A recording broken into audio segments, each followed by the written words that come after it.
রমনা পার্কের গাছের গোড়ায় বসছে ওরা জোড়ায় জোড়ায়। যাই না চিনা মানুষ না পশু, এদের আচরণ চলা ফেরায়। রমনা পার্কের গাছের গোড়ায় বসছে ওরা জোড়ায় জোড়ায়। কথা কোন ঠিক কিনা? যাই না চিনা মানুষ না পশু, এদের আচরণ চলা ফেরায়। রমনা পার্কের গাছের গোড়ায় বসছে ওরা জোড়ায় জোড়ায়। কথা বলেন ঠিক কিনা? শেষ কথা, কোন জামানায় পড়লাম রে ভাই, তারাই বেশি বুঝা যায়। আজকালকার ফুলা মাইয়া তালের মতো ফাঁকিয়া যায়। কথা কোন ঠিক কিনা? কথা কোন ঠিক কিনা? কোন জামানায় পড়লাম রে ভাই, তারাই বেশি বুঝা যায়। আজকালকার ফুলা মাইয়া তালের মতো ফাঁকিয়া যায়। কথা কোন ঠিক কিনা? 14ই ফেব্রুয়ারি এটাকে বলা হয় ভ্যালেন্টাইন ডে। বাবাজি আমার, এটাকে বলা হয়েছে বিশ্ব ভালোবাসা দিবস। আসলে এটা বিশ্ব ভালোবাসা দিবস নয়, এটা হলো বিশ্ব বেহায়া দিবস। কথা বলেন ঠিক কিনা? একজন মুসলমানের সন্তান, একজন ইমানদারের সন্তান কোনদিন বিশ্ব ভালোবাসা দিবস, একজন মুসলমানের সন্তান, একজন মুসলমানের মেয়ে, একজন মুসলমানের ছেলে কোনদিন 14ই ফেব্রুয়ারি বিশ্ব ভালোবাসা দিবস পালন করতে পারে না। কথা বলেন ঠিক কিনা?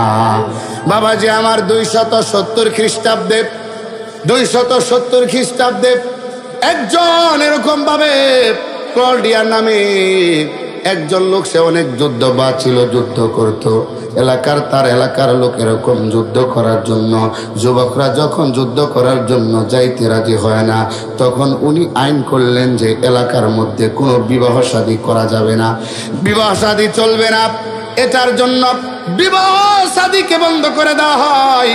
একজন খ্রিস্টান ধর্মের একজন গুরু বা পণ্ডিত, যার নাম ছিল এরকম ভাবে ভ্যালেন্টাইন ডে, ওই লোকটা এরকম ভাবে এই কথাটাকে ভঙ্গ করেছে। অর্থাৎ সে বিবাহ করার জন্য এই কথাটা এরকম ভাবে প্রেম করছে, এক মেয়ের সাথে এরকম ভাবে প্রেম করেছে, এক মেয়েকে ভালোবেসেছে। ওই রাজা, কলডিয়ার যে রাজা, ওই এরকম ভাবে ভ্যালেন্টাইন ডে ওই লোকটারে ধইরা জেলখানার ভিতরে বন্দি করে তাকে এরকম ভাবে ফাঁসি দিয়ে মেরে ফেলেছে। যেই দিন মেরে দুনিয়া থেকে তাকে বিদায় করে দেওয়া হয় 270 খ্রিস্টাব্দে, এরকম ভাবে 14ই ফেব্রুয়ারি এরকম ভাবে ওই খ্রিস্টান লোকটাকে দুনিয়া থেকে বিদায় করে দেওয়া হয়। ওই খ্রিস্টানের যারা অনুসারী আছে, তারা এরকম ভাবে তাদের ধর্মযাজককে মেরে ফেলা হয়েছে। এরকম ভাবে বিশ্ব ভালোবাসা দিবস, ওই তাদের নেতার ভালোবাসা দিবস পালন করতে যাইয়া তারা এরকম ভাবে 14ই ফেব্রুয়ারি পালন করে বিশ্ব ভালোবাসা দিবস। মুসলমানের কোন সন্তান, মুসলমানের কোন একটা মেয়ে কোনদিন বিশ্ব ভালোবাসা দিবস 14ই ফেব্রুয়ারি পালন করতে পারে না। কথা বলেন ঠিক কিনা? শহরে বাজারে দেখো নারীদের ঢল, পরদাবিহীন ওরা করে ঝলমল, অন্যকে তার দিকে আশেক বানায়, দেশটা আজি ধ্বংস নারীর বেপরদায়, সবার মুখে একই আওয়াজ হায় হায় হায়। ইবলিসের আগমন বাংলাদেশে, আগমন হয়েছে নারীর বেশে, দলে দলে নিয়া নারী মেলা মিলায়, পার্কে বসিয়া ওরা মেলা মিলায়, দেশটা আজি ধ্বংস নারীর বেপরদায়। কথা বলেন ঠিক না? এই জন্য বাবাজি আমার, বিশ্ব ভালোবাসা দিবস 14ই ফেব্রুয়ারি মুসলমানের সন্তান, ইমানদারের সন্তান কোনোদিন এটা পালন করতে পারে না। কারণ মুসলমানের প্রতিনিয়ত আব্বারে ভালোবাসে, আম্মারে ভালোবাসে, বিবির সাথে ভালোবাসা, সন্তানের সাথে ভালোবাসা, এলাকার লোকের সাথে ভালোবাসা, ইমাম সাহেবরে মহব্বত করা, মুয়াজ্জিনরে মহব্বত করা। একটা মুসলমানের 24 ঘন্টা ভালোবাসা আছে না নাই? জোরে কোন। আল্লাহর নবীজি হাদিসের ভিতরে বলেন, আল্লাহর কোন বান্দা, আল্লাহর কোন বান্দি যদি আব্বা আম্মার দিকে যদি একবার একবার শ্রদ্ধার নজরে, ভক্তির নজরে যদি একবার তাকাই, আব্বার দিকে একবার তাকাইলো, আম্মার দিকে একবার তাকাইলো, নবীজি বলেন আমার আল্লাহ তার আমল নামায় একটা কবুলিয়াত হজের সওয়াব লিপিবদ্ধ করে দিবেন। কন্যা সুবহানাল্লাহ। আল্লাহর নবীজিকে সাহাবায়ে কেরাম বলে, আমরা যদি 100 বার আমরা আমাদের আব্বা আম্মার দিকে তাকাই, 100 বার কি আমাদের কি এরকম ভাবে কবুলিয়াত হজের সওয়াব দান করা হবে? নবীজি বলে, সাহাবীরা রে, 100 বার যদি তাকাও আমার আল্লাহ 100 কবুলিয়াত হজের সওয়াব দান করবে। কথা বলেন ঠিক কি না? খেদমতে মা দর পে দর কোন সুবহ শাম, তাকে বাসি দর্দ আলম নে কে নাম। খেদমতে মা দর পে দর কোন ইখতিয়ার, তাকে বাসি দর্দ আলম বখতিয়ার। আল্লাহ সুবহানাহু ওয়া তাআলা প্রথমে আল্লাহ পুরুষকে বললেন, কুল্লিল মুমিনিনা ইয়াগুদ্দু মিন আবসারিহিম ওয়া ইয়াহফাযু ফুরুজাহুম। আল্লাহ বলে, পয়গম্বর আপনি পুরুষদেরকে জানায় দেন তারা যেন তাদের দৃষ্টিকে নিচের দিকে রাখে এবং তারা যেন তাদের লজ্জাস্থানের হেফাজত করে। এরপরে আমার আল্লাহ তাআলা মহিলাদেরকে বলেন, কুল্লিল মুমিনাতি ইয়াগুদ্দুনা ওয়া ইয়াহফাযনা ফুরুজাহুন্না। আল্লাহ পাক রব্বুল আলামিন বলেন, ওগো নবীজি আপনি মুমিন নারীদেরকে জানায়া দেন তারা যেন তাদের দৃষ্টিকে নিচের দিকে রাখে এবং তারা যেন তাদের লজ্জাস্থানকে হেফাজত করে। বাবাজি আমার, আমরা দুনিয়া থেকে একদিন বিদায় হয়ে যাব, আমাদের সন্তানাদিগুলি যেন ভালো হয়, আমার মেয়েটা যাতে পর্দাওয়ালা হয়, আমার সন্তানরা যাতে ভালো হয়, এরকম ভাবে সন্তানকে মেয়েকে গড়া দরকার আছে না নাই? বিশ্ববিখ্যাত একজন আলেম, নামটা হইল আল্লামা তারেক জামিল। এত বড় বুজুর্গ, এত বড় আলেম, মুবাল্লিগে একজন দিন। বাবাজি আমার, এই বড় একজন আলেম এখনো বেঁচে আছেন। উনি এরকম ভাবে বলেছেন, একজন নারী এরকম ভাবে 4টা পুরুষকে জাহান্নামে নিয়ে যাবে। জোরে বলতে হবে নাউজুবিল্লাহ। একজন নারী 4টা পুরুষকে জাহান্নামে নিয়ে যাবে। তারেক জামিল শব্দ আহমদ বরকাতুম বলেন, একজন ওই নারীটা যখন জাহান্নামী হয়ে যাবে, আল্লাহকে ডাক দেয়া বলবে, আল্লাহ আমার আব্বা আমার পড়ালেখার খরচ দিত, আমার আব্বা সব কিছু করতো, আল্লাহ আমার আব্বা কোনোদিন আমারে পর্দার কথা বলে নাই, আমারে পর্দার আদেশ দেয় নাই, আমি পর্দা না করার কারণে আমি জাহান্নামে আসলাম। আমার আব্বারে জাহান্নামে দেন 1 নাম্বার। 2 নাম্বার হইল, আব্বা যখন মারা যায় তখন ওই মেয়েটার দায়িত্ব পড়া যায় বড় ভাইয়ের কাছে। মেয়েটা ডাক দিয়ে বলবে, আল্লাহ আমার বড় ভাইরে জাহান্নামে দেন।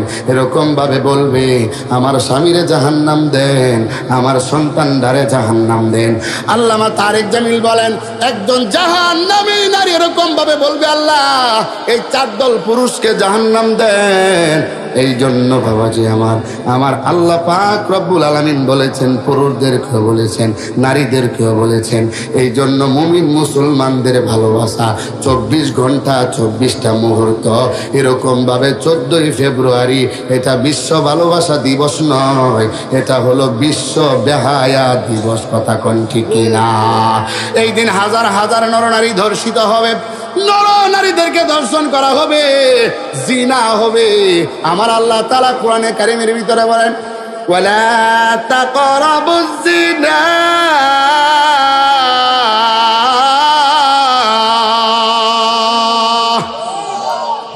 ইন্নাহু কানা ফাহিশাতাও ওয়া সাআ সাবিলা।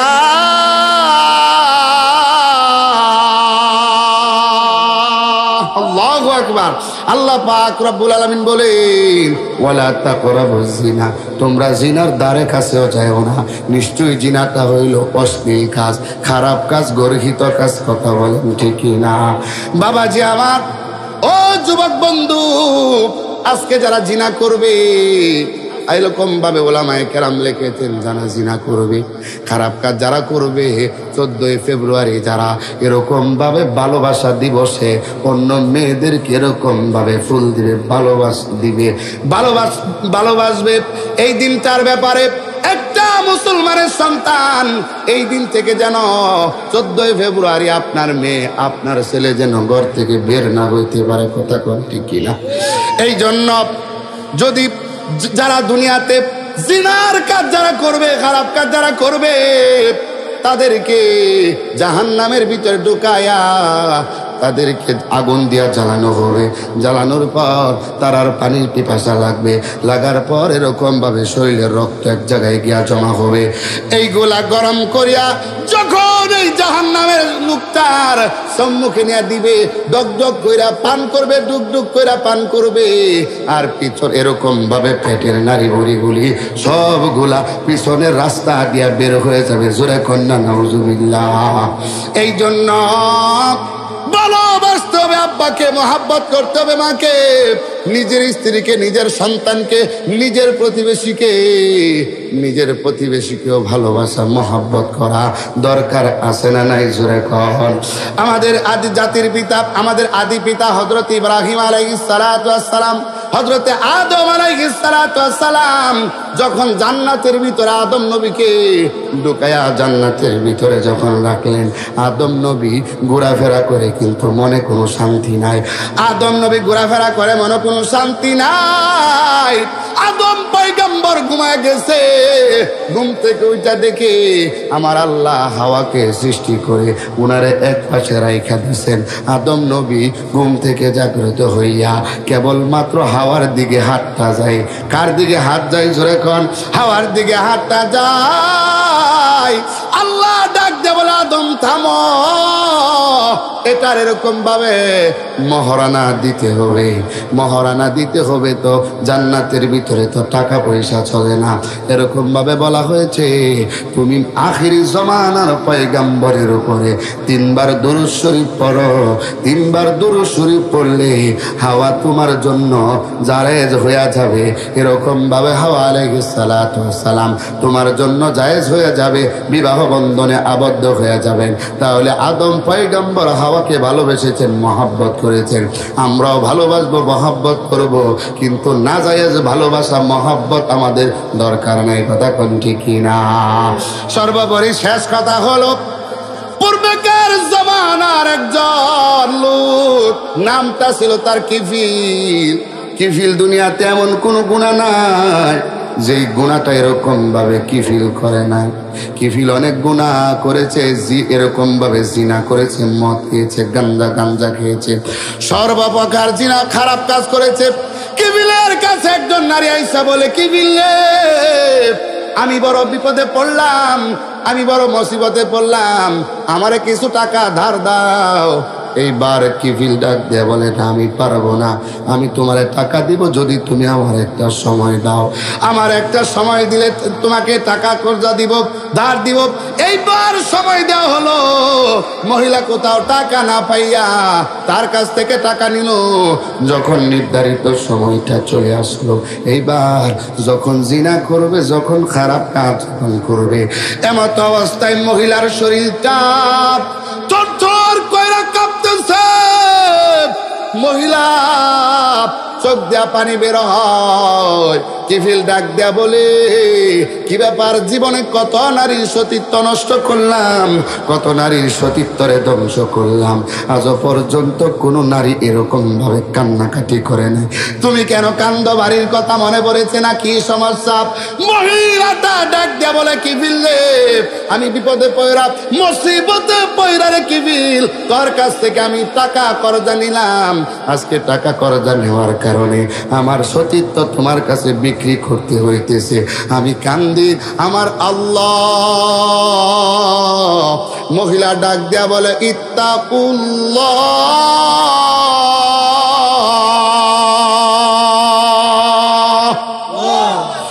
মহিলা ডাক দেয়া বলে, আমি আমার আল্লাহকে ভয় পাই।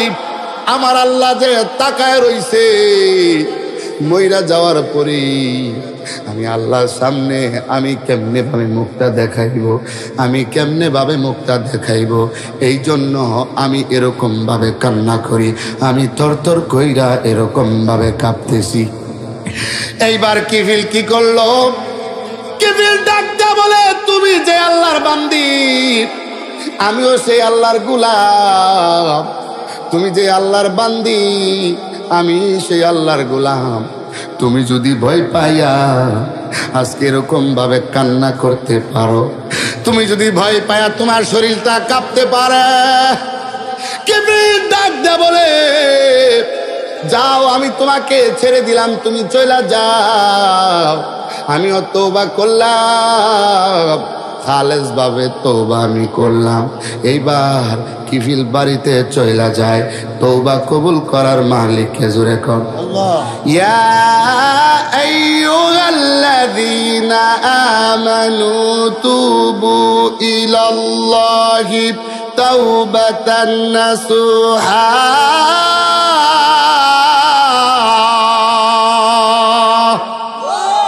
আল্লাহ পাক রব্বুল আলামিন বলেন তোমরা তওবা করো তওবায়ে নাসুহা, অর্থাৎ গুনাহ থেকে এমন ভাবে তওবা করো ওগো আল্লাহ আর জিন্দেগিতে গুনাহ করব না, আর জিন্দেগিতে পাপ করব না।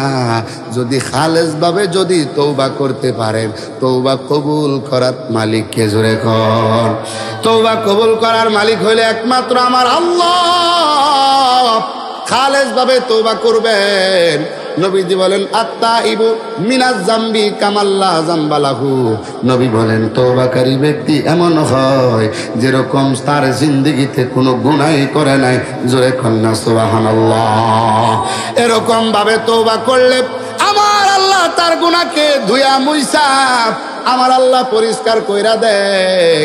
বাজান আমার, ও যুবক ভাই, জীবনে বহুত গুনাহ করেছ, আল্লাহর কাছে ক্ষমা চাও, আল্লাহর কাছে মাফ চাও, গুনাহ মাফ করে দেওয়ার মালিককে আল্লাহ। পৃথিবী না জানুক আমি তো জানি, আমি কি পাপ করেছি হায়। আমার পাপের করলে বিচার, আমার পাপের করলে বিচার, বাঁচার আমার নাই উপায়। দয়াময় প্রভু মাফ করো আমায়, মাফ করো আমায়। পৃথিবী না জানুক আমি তো জানি, আমি কি পাপ করেছি হায়। আমার পাপের করলে বিচার, বাঁচার আমার নাই উপায়। দয়াময় প্রভু মাফ করো আমায়, মাফ করো আমায়। মাফ করার মালিককে জোরে কর, আর একটু জোরে কর, মাফ করার মালিককে। কিফিল এরকম ভাবে খালেস তওবা করে কিফিল বাড়িতে চইলা যায়। কিফিল কান্না করে ওগো আল্লাহ আপনি তো আমারে মাফ করার মালিক, আপনি যদি মাফ না করেন, আপনি যদি ক্ষমা না করেন, ওগো আল্লাহ আপনি আমারে ক্ষমা কে করবে গো আল্লাহ। ফকির একবার থেকে ভিক্ষা করলে আরেক বাড়িতে চইলা যায়, বাড়িতে না পাইলে আরেক বাড়িতে চইলা যায়। আপনি তো আমার এক আল্লাহ, আপনি ছাড়া তো আমার আর কেউ নাই, আপনি আমারে মাফ করে দেন ওগো আল্লাহ, আপনি আমারে ক্ষমা করে দেন। এরকম ভাবে কিফিল যখন কান্না করলো, কিফিলের তওবা আমার আল্লাহ কবুল করে নিয়েছেন। রাতের বেলা কিফিল তো জানে না দুনিয়া থেকে বিদায় হয়ে যাবে। রাতের বেলা কিফিল বিদায় হয়ে গেল, দুনিয়া থেকে কিফিল বিদায় মারা গেল। ওই যুগের এরকম ভাবে বনি ইসরাইল গোত্রের জমানার মধ্যে একটা নিয়ম ছিল, যদি লোকটা খারাপ হয় দরজার মধ্যে লেখা থাকতো লোকটা হইল নেককার, লোকটা হইল আল্লাহওয়ালা, লোকটা হইল পরহেজগার মুত্তাকি বান্দা। আর লোকটা যদি খারাপ হইতো দরজার মধ্যে লেখা উঠতো লোকটা বদকার, লোকটা হইল খারাপ। আর যদি ভালো হইতো দরজার মধ্যে লেখা উঠতো লোকটা হইল নেককার। এইবার এলাকার লোক সকলে বলে চইলা যাও, আমরা গিয়া দেখে আসি খারাপ লোকটা মারা গেছে। তার দরজার মধ্যে গিয়া লেখা দেখি খারাপ লোকটা মারা গেছে। এলাকার সবাই চইলা যায়, যায়া দেখতেছেন কিফিলের দরজার মধ্যে লেখা দেখা যায় কিফিল কোনো খারাপ লোক নয়, কিফিল হইল আল্লাহওয়ালা, পরহেজগার মুত্তাকি বান্দা, জোরে কোন সুবহানাল্লাহ। हर गोरी देने के तू तैयार है, जो न मांगे उससे तू बेजार है। हर तरफ से हो के हम खोरो तबाह, आपरे अब तेरे दर पर या एला, गरचे या रब हमसे रपा है बुरे, अब तो लेकिन आपरे दर पर तेरे। বিপদে পড়ে গেলে, মুসিবতে পড়ে গেলে চাইবো কার কাছে? জোরে বলেন, বলেন না, কার কাছে? আল্লাহ সুবহানাহু ওয়া তাআলার কাছে চাইবো। আল্লাহ সুবহানাহু ওয়া তাআলা বিপদে পড়া, মুসিবতে পড়া যখন আল্লাহরে ডাক দিবেন, আল্লাহ তাআলা তখনই আপনার ডাকে সাড়া দিবে। কথা বলেন ঠিক না? বাদশা শাহজাহানের জমানায় বাদশা শাহজাহান অনেক ধনাঢ্যবান। এরকম ভাবে ওই জমানার একজন ফকির লোক অনেক ভিক্ষা করে। এলাকার লোক বলল, তুমি ভিক্ষা করতে করতে জীবন যাইব, কিন্তু তোমার ভিক্ষা শেষ হইব না। তুমি বাদশা শাহজাহানের কাছে যাও। শাহজাহানের কাছে যাইলে এমন ভাবে তোমারে দিবে, একবার দিলে তোমার কাজ হয়ে যাবে। এইবার বাদশা শাহজাহানের কাছে যাওয়ার পর দেখতেছে বাদশা শাহজাহান মসজিদের ভিতরে ঢুকিয়া আমার আল্লাহর কাছে মুনাজাত ধরিয়া কান্নাকাটি করতেছে। আল্লাহ, ওগো আল্লাহ, আপনি আমারে দেন, আপনি আমার ইজ্জত দেন, আপনি আমারে সম্মান দেন, আপনি আমার মাল দেন, আপনি আমারে ধন দেন।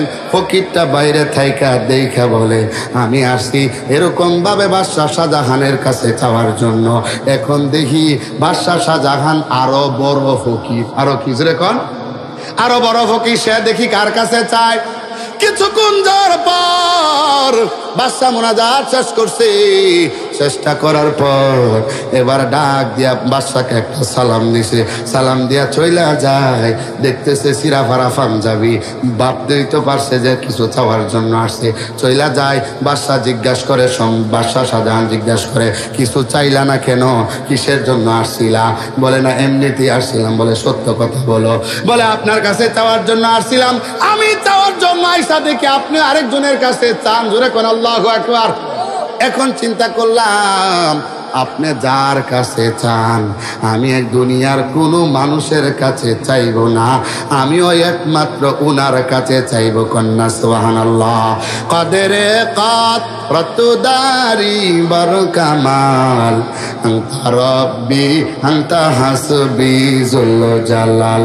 কাদেরে কাদরতুদারি বর কামাল, আনতা রব্বি আনতা হাসবি জুল জালাল। নমি গোয়াম কে আজ দুনিয়া জুদাবাস, বহর কারে কে বাসি বা খুদা।